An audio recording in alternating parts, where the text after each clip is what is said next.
প্রিয় দর্শক, আজকে আপনাদের মাঝে আরেকটি সেন্সিটিভ বিষয় নিয়ে উপস্থিত হয়েছি। যে বিষয়টি হলো গুরু শিষ্যের সালাত কিভাবে হয়, গুরু শিষ্যের সালাত কিভাবে আদায় করা হয়, এই বিষয়টি আমি আপনাদের কাছে একটু পরিষ্কার করতে চাই। বিসমিল্লাহির রহমানির রহিম। তরিকত টিভি, আধ্যাত্মিক জগতের ঠিকানা। আসসালামু আলাইকুম ওয়া রাহমাতুল্লাহি তাআলা ওয়া বারাকাতুহু। আসসালাতু ওয়াসসালামু আলাইকা ইয়া রাসূলুল্লাহ ওয়া সাল্লামু আলাইকা ইয়া হাবিবাল্লাহ। নাহমাদুহু ওয়া নুসাল্লি আলা রাসূলিহিল কারীম। আম্মা বা'দ, আউযু বিল্লাহি মিনাশ শাইতানির রাজীম। বিসমিল্লাহির রহমানির রহিম। কাছের কিংবা দূরে, দেশ কিংবা প্রদেশে যে যেখান থেকে দেখছেন, তরিকত টিভির পক্ষ থেকে জানাই আন্তরিক মোবারকবাদ। প্রিয় দর্শক, আজকে আপনাদের মাঝে আরেকটি সেন্সিটিভ বিষয় নিয়ে উপস্থিত হয়েছি। যে বিষয়টি হলো গুরু শিষ্যের সালাত কিভাবে হয়, গুরু শিষ্যের সালাত কিভাবে আদায় করা হয়, এই বিষয়টি আমি আপনাদের কাছে একটু পরিষ্কার করতে চাই। আসলে সালাত মানে স্মরণ, মুরিদের অন্তরে পীরের স্মরণে থাকাটাই হলো গুরু শিষ্যের সালাত। এখানে আপন পীরের সুরত কল্পনা করাও কিন্তু এক প্রকার ইবাদত, যাকে রাবেতা বলা হয়। সুফিদের দৃষ্টিতে রাবেতা একটি ইবাদত আছে, আর এটা হলো আপন পীরের সুরত কল্পনা করা। অর্থাৎ পীরের প্রতি মুরিদের সম্পর্ক কিন্তু গভীর হতে হবে, কারণ পীরের সংসর্গ ছাড়া মুরিদ কখনো সাধন সিদ্ধি লাভ করতে পারে না, কারণ মুর্শিদ ছাড়া কখনো মারিফত অর্জন হয় না। এখন আপনাদের মাঝে আমি আরেকটু ক্লিয়ার করতে চাই যে আমরা কেন পীর মুর্শিদের কাছে কেন যাব এবং পীর মুর্শিদ কতটুকু জরুরি, এই ব্যাপারে কিন্তু কোরআনে আমার আল্লাহ বলেছেন। সূরা তাওবার 119 নম্বর আয়াতে আল্লাহ বলছেন ওয়াকুনু মা'আস সাদিকিন। আল্লাহ বলেন তোমরা সত্যবাদীদের সঙ্গে হও, অর্থাৎ আল্লাহওয়ালাদের সঙ্গে হও। পীর মুর্শিদের সঙ্গী হতে, তাদের সহবতে যেতে আল্লাহ পাক নির্দেশ দিয়েছেন। এরপর আসেন বুখারী শরীফে এখানে হাদিস আছে, আলমার উমা আমান আহাব্বা। আমার নবী বলেছেন যে যাকে ভালোবাসে হাসরের ময়দানে সে তার সঙ্গে থাকবে। এখানে কিন্তু আমরা যদি পীর মুর্শিদকে, আল্লাহওয়ালাগণকে ভালোবাসি, পীর মুর্শিদকে ভালোবাসি, হাসরের ময়দানে আমরা তার সঙ্গেই থাকব। তাহলে পীর মুর্শিদের সহবতে থাকা আমাদের জরুরি, একজন আল্লাহওয়ালাদের সঙ্গে থাকা অবশ্যই দরকার। এবং মাওলানা জালালউদ্দিন রুমি রহমতুল্লাহ তারা মুস্তফিতে লিখেছেন পীরই হলো বাতিনি পথের সঙ্গী। তাহলে বাতিনি পথের, পরকালের পথের সঙ্গী হলো পীর। এরপরে আরও আসুন 4 নাম্বার, যেটা পীরের সহবতে 100 বছরের ইবাদত হয়। এটা মাওলানা রুমি বলছেন এক জামানা সহবতে বা আউলিয়া বেহতরে আসরে তাহাত বেরিয়া। পীরের সহবতে বা একজন আল্লাহওয়ালাদের, আল্লাহর ওলিদের সহবতে এক মুহূর্ত সময় দিলে 100 বছরের মাকবুল ইবাদত লাগা হয়। তাহলে এই বর্ণনাগুলা থেকে আমরা বুঝতে পারলাম যে পীরের সহবতে থাকাটা একটা বন্দিগি, একটা ইবাদত। 1 মিনিটের সহবত 100 বছরের ইবাদত। এখন আমরা জেনে নিব যে কিভাবে পীর মুর্শিদের সালাত আদায় হয়, গুরু শিষ্যের সালাত কিভাবে আদায় হয়। গুরু শিষ্যের সালাত আদায় হবে কয়েকটা ইবাদতের মাধ্যমে। যেমন আমরা যখন মুরাকাবা করব, ধ্যানের মাধ্যমে মুর্শিদের সালাত আদায় হয়। অর্থাৎ ধ্যান মানে কি? মুরাকাবা করা। মুরাকাবা মানে ধ্যান করা। ধ্যান করলে কিন্তু মুর্শিদের স্মরণ থাকতে হবে, মুর্শিদের ধ্যান থাকতে হবে। এই মুর্শিদের ধ্যানের মাধ্যমে কিন্তু সালাত আদায় হলো, এটা প্রেমের সালাত। এরপরে আসেন, আমরা যখন সালাত কায়েম করব তখন খান্নাস শয়তান কিন্তু আমাদের মন এদিক সেদিক নিয়ে যায়।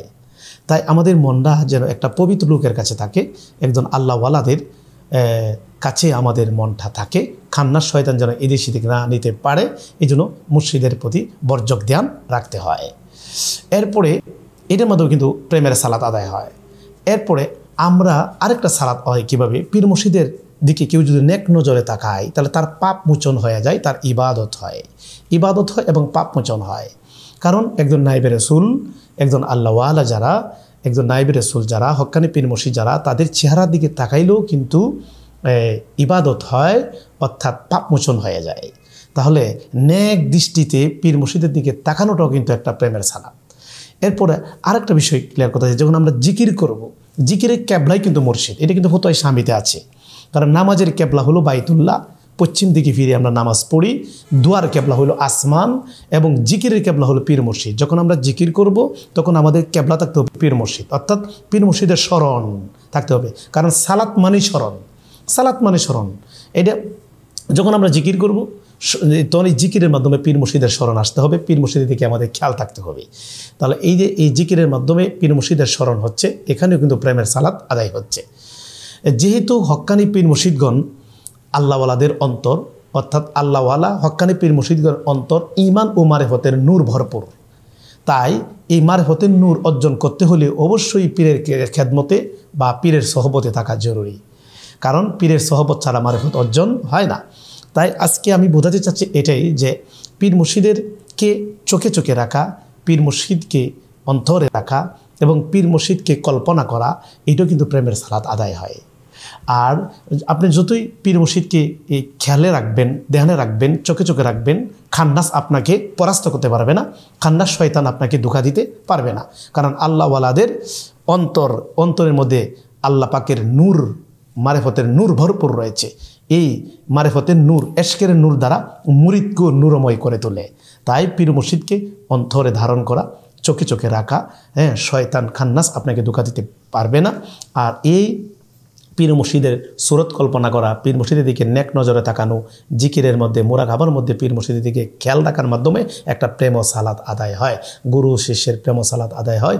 আর এই গুরু শিষ্যের এই প্রেম ও সালাতের মাধ্যমে পীর মুর্শিদের অর্থাৎ প্রত্যেকটা মুরিদের প্রেম আর বেড়ে যায়। আর কারণ পীর মুর্শিদের প্রেম যতই বেড়ে যাবে অতই মুরিদ আধ্যাত্মিকভাবে উন্নতি হতে থাকবে। প্রিয় দর্শক, আমি চেষ্টা করি সহজ ভাষায় যেটা সঠিক যে জিনিসটা, এটা আপনাদের মাঝে তুলে ধরার জন্য। আবার গুরু শিষ্যের সালাতের মধ্যে ভণ্ডামিও কিন্তু শুরু হয়ে গেছে, এগুলি দিতে আপনারা দূরে থাকবেন। কারণ তরিকত মানে পবিত্র, এখানে কোনো নোংরামি স্থান নেই, অপবিত্রতার স্থান নেই, এখানে সব ভালো জিনিস। যে পীর মুর্শিদগণ আলেম, তাদের অনুসরণ করবেন, কারণ আলেমরা কখনো খারাপ পথ দেখায় না, ভালো পথ দেখায়। যে আলেমের মধ্যে শরীয়তের জ্ঞান, তরিকতের জ্ঞান, হাকিকতের জ্ঞান, মারিফতের জ্ঞান, তাসাউফের জ্ঞান থাকবে, এরা হইল হক্কানি আলেম। এই হক্কানি নাইবে রাসূলের অনুসরণ করবেন। কারণ বাবা বর্তমানে অনেক পীর সেজেছে, এরা কিন্তু পীর নয়। কারণ একজন পীরের মধ্যে যে ধরনের যোগ্যতা থাকা দরকার, সেই যোগ্যতা এই পীরদের মধ্যে নাই। এটা কিন্তু মূলত একটা ব্যবসা, এবং তারা পীর সেজে মানুষকে ধোঁকা দিচ্ছে। কারণ বাবা আমি প্রায় বলে থাকি যে বিলের গর্তের মধ্যে বা নদীর গর্তের ভিতরে বাইম মাছও থাকে এবং সাপও থাকে। যদি বাইম মাছ মনে করে সাপকে ধরে ফেলুন, তাহলে কিন্তু আপনাকে সাপে কামড় মারবে, ধ্বংস করবে, আপনি কিন্তু মারা যাবেন। কারণ এই বাংলাদেশের মধ্যে কামেল পীরের জায়গায় ভণ্ড পীরও রয়েছে। তাই খুব সাবধান, হুঁশিয়ার, ভালোভাবে দেখে শুনে বুঝে এরপরে বায়াত রাসূল গ্রহণ করবেন। প্রিয় দর্শক, আমাকে অনেকেই খুঁজতেছেন যা আমি কি ঢাকাতে বসে কিনা। হ্যাঁ, আমি এখন রাজধানী ঢাকা শেওড়া পাড়াতে এখন বসার আমি উদ্যোগ নিয়েছি, ঢাকা শেওড়া পাড়া।